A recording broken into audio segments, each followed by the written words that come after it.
pala si Gina Barlaan, sa San Carlos, Pangasinan. Ko po ay 45 years old. Nagkaroon po ako ng sakit sa kidney dito po sa right ng kidney ko. Tapos 3 months kong hininda yung sakit na dito sa baywang ko. Nung nagpa-check up na ako, doon ko nalaman na nagkaroon na pala ng nana sa kidney ko. Kasi bumukol na siya dito sa right ng kidney ko. Tapos doon ko nalaman sa CT scan, doon namin nalaman na ang nana ko pala ay napakarami, kaya pala bumukol. Tapos ang suggestion sa akin ng doktor ay tatanggalin yung kidney ko.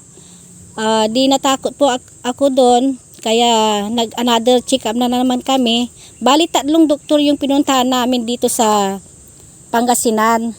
Ay pare-parehas yung sabi nila.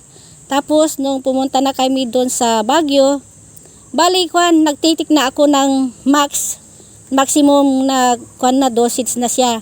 Bali 3 product yung ininom ko. JXL, CLGBT, saka Max 1.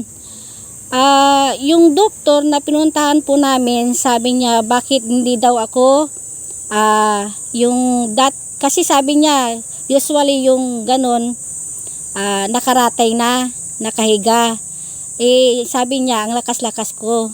Kaya nung inalis na nila yung nana sa kidney ko, doon nakita ko isang planggana na malaki yung nakuha nila. Tapos yun lang naman yung ginawa niya, hindi naman ako binigyan ng gamot. Bali 1 araw lang ako doon sa hospital.